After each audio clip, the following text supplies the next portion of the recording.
새벽 예배를 하나님께 드리도록 하겠습니다. 다같이 사도신경으로 신앙 고백을 드립니다.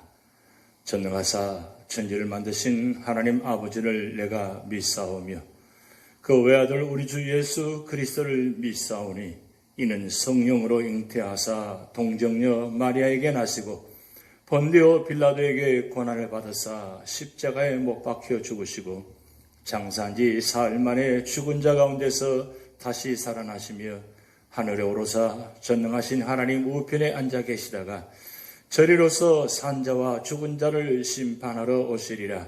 성령을 믿사오며 거룩한 공회와 성도가 서로 교통하는 것과 죄를 사하여 주시는 것과 몸이 다시 사는 것과 영원히 사는 것을 믿사옵나이다.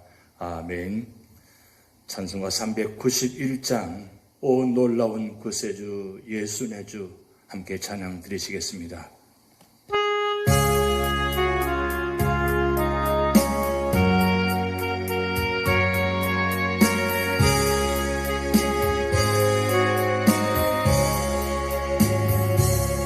오 놀라운 구세주 예수 내 주 참 능력의 주시로다. 큰 바위 및 안전한 그곳으로 내 영혼을 숨기시네. 내 마른 발 종일 걸어가도 나 피곤치 아니하며 저 위험한 곳 내가 이를 때며 큰 바위에 숨기시고 주 손으로 도우시네. 오 놀라운 구세주 예수 내 주 내 모든 짐 벗기시네. 죄악에서 날 끌어올리시며 또 나에게 힘 주시네. 내 마른 발 종일 걸어가도 나 피곤치 아니하며 저 위험한 곳 내가 이를 때며 큰 바위에 숨기시고 주 손으로 도우시네. 정양복할 은혜로 채우시며 늘 성령에 감아주사 큰 기쁨 중 주님을 찬양토록 내 믿음을 보시네. 내 마른 발 종일 걸어가도 나 피곤치 아니하며 저 위험한 곳 내가 이를 때며 큰 바위에 숨기시고 주 손으로 도우시네. 주 예수님 공중에 임하실 때 나 일어나 맞이하리. 그 구원의 은총을 노래하리. 저 천군과 천사께 메마른 날 정을 걸어가도 나 비곤치 아니하며 위하며 저 위험한 곳 내가 이를 때며 금발 위에 숨기시고 주 손으로 덮으시네.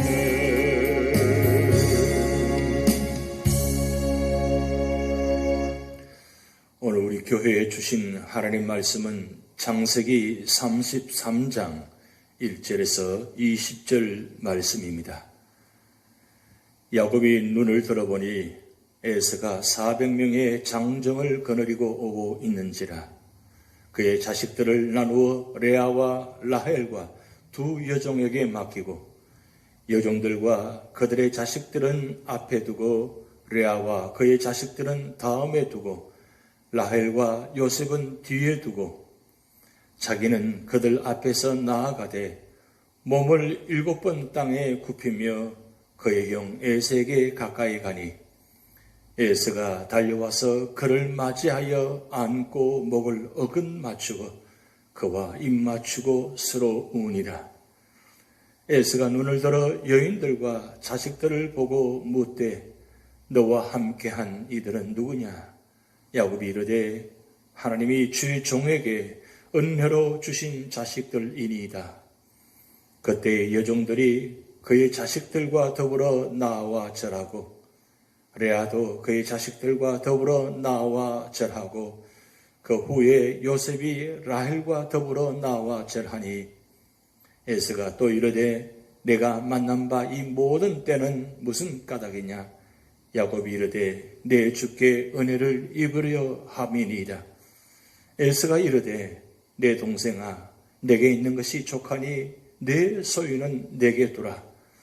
야곱이 이르되 그렇지 아니하니이다. 내가 형님의 눈앞에서 은혜를 입었사오면 청하건대 내 손에서 이 예물을 받으소서. 내가 형님의 얼굴을 배운 적 하나님의 얼굴을 본 것 같사오며 형님도 나를 기뻐하심이니이다. 하나님이 내게 은혜를 베푸셨고 내 소유도 족하오니 청하건대 내가 형님께 드리는 예물을 받으소서 하고 그에게 강권함에 받으니라. 에서가 이르되 우리가 떠나자. 내가 너와 동행하리라. 야곱이 그에게 이르되 내 주도 아시거니와 자식들은 연약하고 내게 있는 양떼와 소가 새끼를 데리고 있은즉 하루만 지나치게 몰면 모든 떼가 죽으리니 청하건대 내 주는 종보다 앞서 가소서. 나는 앞에 가는 가축과 자식들의 걸음대로 천천히 인도하여 세일로 가서 내 주께 나아가리이다. 에서가 이르되 내가 내 종 몇 사람을 내게 머물게 하리라. 야곱이 이르되 어찌하여 그리하리이까? 나로 내 주께 은혜를 얻게 하소서 하매 이날에 에서는 세일로 돌아가고 야곱은 숫곳에 이르러 자기를 위하여 집을 짓고 그의 가축을 위하여 우릿간을 지었으므로 그 땅 이름을 숫곳이라 부르더라. 야곱이 밧담 아람에서부터 평안히 가나안 땅 세겟 성읍에 이르러 그 성읍 앞에 장막을 치고 그가 장막을 친 밭을 세겜의 아버지 하몰의 아들들의 손에서 베크시타에 샀으며 거기에 제단을 쌓고 그 이름을 엘렐호헤 이스라엘이라 불렀더라. 아멘. 오늘 창세기 33장은 야곱이 에서와 만나 화해함은 물론 하나님께서 기업으로 주신 약속의 땅 가나안에 다시 정착한 내용이 기록되어 있습니다. 그런데 넓은 의미로는 제31장부터 제35장까지는 모두 야곱의 귀향 기사로 볼 수 있습니다. 이처럼 야곱의 귀향 기사를 상세히 기록하는 것은 선민 이스라엘의 민족사에 있어서나 전체 구속사에 있어서나 하나님의 언약의 후손 야곱이 향후 구속사의 무드가 될 약속의 땅으로 돌아오는 사건이 갖는 의미가 그만큼 크기 때문입니다. 즉 도도한 구속사의 물결이 아브람과 이삭에 이어 야곱에게까지 이르렀으나 그가 약속의 땅을 떠나 있었으며 구속사의 주역으로서의 삶을 살지 못했으나 이제 다시 약속의 땅으로 그 발길을 돌림으로써 이제 구속사의 거대한 물결이 또다시 약속의 땅에서 언약의 후계자 야곱에게 밀려와 그를 중심하여 향후 전개되어져 가는 것입니다. 이제 야곱이 귀향하기에 앞서 전날 제27장에서 축복을 속여 빼앗은 일로 생긴 에서와의 갈등 해결을 위해 준비하며 마침내 모든 사람을 앞서 보낸 후 야곱이 홀로 남아 기도하는 도중에 하나님과 씨름하는 체험을 겪는 기이한 약복강 사건이 기록된 앞장에 이어 하나님의 도우심으로 야곱과 에서가 기쁨으로 상봉하는 내용이 기록되는 본장을 보다 세분하게 보면 다음과 같습니다. 첫 번째는 1절에서 17절 말씀을 통해서 야곱과 에서의 재회 장면입니다. 우리는 32장에서 가나안 귀향길에 오른 야곱이 형 에서를 만나기 위해 어떻게 준비하고 또 그 자신이 하나님에 의해 어떻게 변화되었는지 살펴보았습니다. 그에 이은 본장은 야곱과 에서의 재회 및 야곱의 세겜 정착에 대해 보도하고 있습니다. 그중 본문은 야곱과 에서 두 형제가 20년 만에 만나 서로 화해하고 용서하며 뜨거운 해후의 정을 나누는 장면입니다. 좀 더 구체적으로 살펴보면 1절에서 11절에서는 형제 상봉의 장면을 극적으로 묘사하고 있으며 12절에서 17절에서는 야곱이 바로 가나안에 들어가지 아니하고 에서와 헤어진 후 일시적으로 요단 동편 숲곳에 머문 사실을 보도하고 있습니다. 돌이켜보면 야곱에 대한 에서의 정오는 쉽게 풀릴 수 있는 것이 아니었습니다. 그럼에도 불구하고 두 형제는 오직 다시 만난 것을 인하여 울었고 기뻐했습니다. 이것은 야곱이 에서를 위해 준비한 예물 때문이 아니라 전적으로 하나님의 오묘한 섭리와 경륜의 결과였습니다. 즉 하나님은 약복강 씨름 사건을 통해 야곱의 인격을 완전히 변화시켰을 뿐만 아니라 에서의 정오심을 용서와 사랑과 형제애로 승화시켰던 것입니다. 우리는 이 사실을 에서가 그를 위해 야곱이 준비한 예물을 사용하다가 야곱의 강권으로 인해 억지로 받은 사실로 잘 알 수 있습니다. 이제 본문이 주는 교훈을 살펴보면 다음과 같습니다. 첫 번째는 야곱이 생사의 기로에서 처절한 눈물의 기도를 통해 먼저 하나님과의 관계를 회복하고 하나님께 자신을 전적으로 내맡길 때 에서와 원만하게 화해할 수 있었던 사실에서 우리는 무엇보다도 먼저 인간과 하나님과의 관계가 바로 정립될 때 비로소 인간이 지는 여러 문제들이 햇살에 눈 녹듯이 모두 해결될 수 있다는 귀한 진리를 깨달을 수 있습니다. 두 번째는 하나님께서 야곱에 대한 에서의 정오의 마음을 변화시켜 용서와 사랑의 형제애로 변화시키신 사실은 인간의 마음을 주관하는 주체는 인간이 아니라 오직 인간을 창조하신 하나님이시라는 것을 깨닫게 됩니다. 세 번째는 야곱과 에서의 극적인 화해는 하나님께서는 간절히 부르시는 자기 백성의 기도를 결코 외면하시지 않는다는 것을 보여주고 있습니다. 두 번째로는 18절에서 20절 말씀을 통해서 야곱 일가의 세겜 정착의 장면입니다. 지난 단락에서는 야곱과 에서의 극적인 상봉과 화해 및 야곱의 일시적인 숲곳 정착에 대해 살펴보았습니다. 그에 이은 본문은 야곱이 드디어 약속의 땅 가나안에 입성하고 세겜 땅에 정착한 사실을 보도하고 있습니다. 세겜은 일찍이 아브라함이 하나님의 소명을 받고 가나안 땅에 들어와 최초로 단을 쌓고 예배를 드렸던 곳입니다. 그런데 야곱이 가나안 귀환 후 세겜에 이르러 그곳에서 다시 단을 쌓고 예배를 드렸다는 것은 매우 의미심장한 일입니다.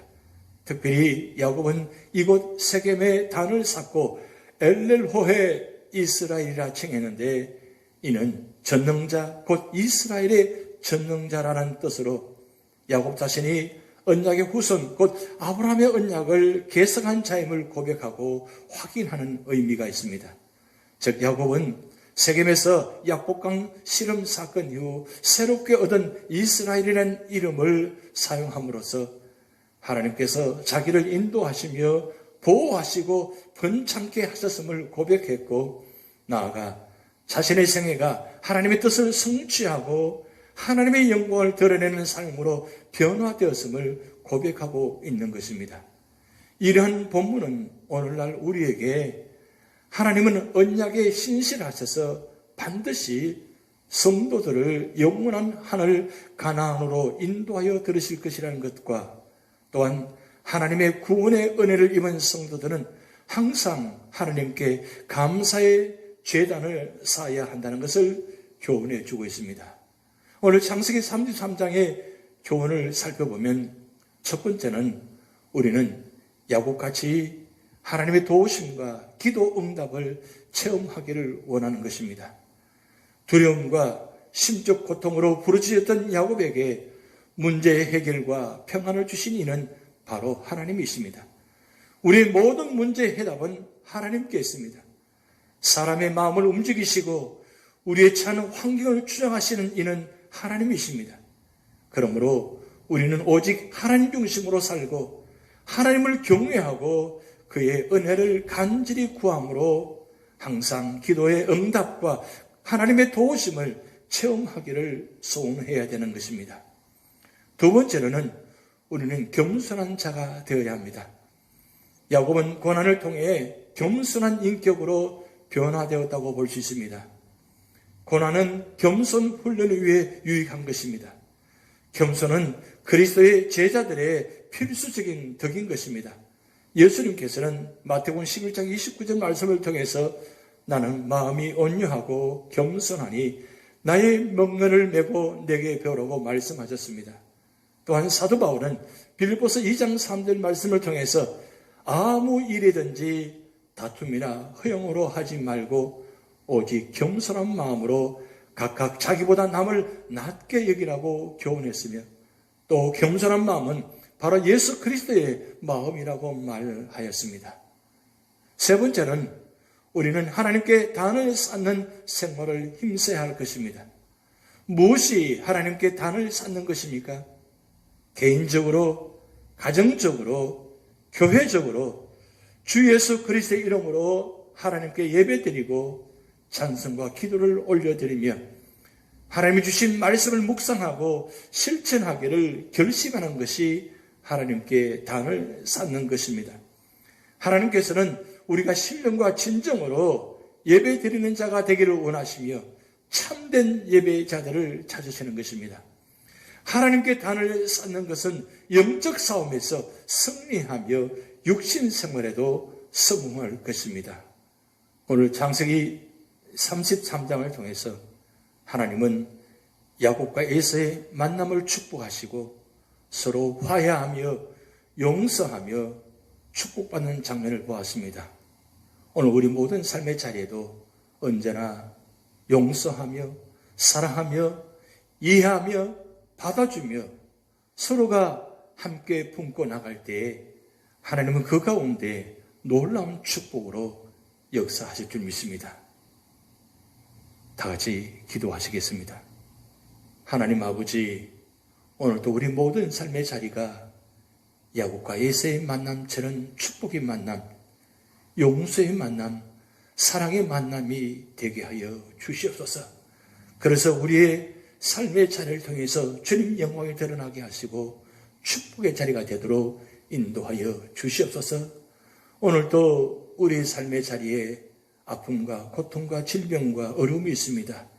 이 모든 형편과 처지를 아시오니 성령 하나님께서 우리 삶을 인도하시며 보호하시며 축복하여 주셔서 오늘 하루 믿음으로 살게 하시고 믿음으로 승리하게 하시고 무엇보다도 연로하신 어른으로부터 어린아이들까지 영혼을 지켜주시고 육신을 지켜주셔서 믿음으로 승리하도록 인도하시고 언제나 주님만 바라보며 주님만 의지하며 믿음으로 승리할 수 있도록 축복하여 주시옵소서. 감사드리며 예수님의 이름으로 축복하며 기도하옵나이다. 아멘. 다 같이 주기도문 하시겠습니다. 하늘에 계신 우리 아버지여, 이름이 거룩히 여김을 받으시오며 나라의 임하옵시며 뜻이 하늘에서 이룬 것 같이 땅에서도 이루어지이다. 오늘날 우리에게 일용할 양식을 주옵시고 우리가 우리에게 죄 지은 자를 사하여 준 것 같이 우리 죄를 사하여 주옵시고 우리를 시험에 들게 하지 마옵시고 다만 악에서 구하옵소서. 대개 나라와 권세와 영광이 아버지께 영원히 있사옵나이다. 아멘.